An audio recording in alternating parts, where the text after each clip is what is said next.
On POW MIA, Ms. Wormuth, are you familiar with the long problems we've had in this area?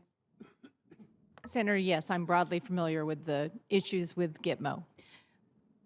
No, we're talking about not Gitmo. We're talking about recovering remains. I apologize, Senator. Yes, I'm familiar Okay. broadly with that area as well. We get daily complaints about the dysfunction at JPAC. I have never seen a more inexcusable turf war in my life than the turf war that has gone on within this important responsibility within the military. And here's the problem we have right now. And by the way, you know how long we've been talking about this? Decades. For decades, we have been talking about this. It's embarrassing if you go back and read old GAO reports and old committee hearings on this subject, how long this problem has been identified and not fixed. And here's what you have. It's a little bit like Arlington. When you have too many cooks in the kitchen, when there's a problem, guess what everybody does? And that's what you've got going on right now. You've got one function blaming the other function and one part of the office blaming the other part of the office, and there's all kinds. I mean, I've taken enough time to get into this that I will tell you it is a mess. You have an opportunity to clean this up. You have an opportunity to do a clear chain of command and accountability in this area. And it is costing millions of dollars for every recovery we have. Millions. Now, I don't think any American will begrudge us spending this money to recover remains of our fallen. But there's just a lot of work to be done here, and I want to be comfortable, Ms. Wormuth, that you are aware of it because I believe it's going to fall in your folder. Yes, Senator, it will.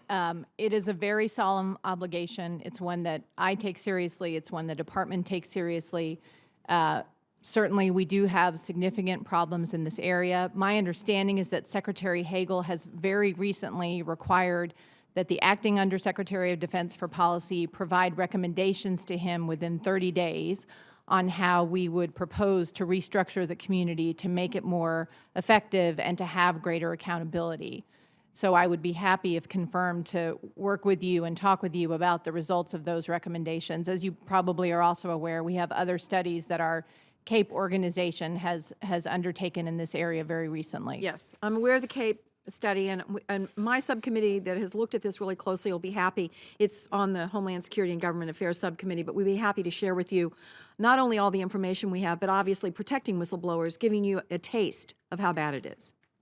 Finally, Mr. Work, I want to just quickly go to our airborne electronic attack capability. If we have radar and surface-to-air missile batteries, if we have an anti-access aerial denial contested environment, it is right now the only aircraft that can provide the capability of an airborne electronic attack, which is pretty important for our country to have, is the EA-18 Growler.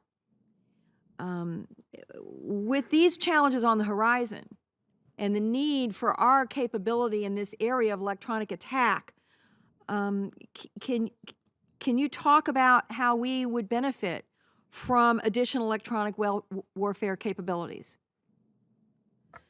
Senator, airborne electronic attack and all aspects of electronic attack are going to be absolutely critical in this area of proliferating threats, as you have said. And these type of capabilities are absolutely critical to support our aviation component as well as other components of the joint force. The EA-18G is one critical component. It's a world-class platform, but there are other capabilities that the department is considering, such as stand-in jammers and other expendable decoys, et cetera. It's a very, very important subject. If confirmed, I would look very carefully at this, along with all other aspects of the force structure, to determine we have a proper mix of capabilities and capacities to meet our requirements. Well, I'll be anxious to hear about if we were to abandon the Growler.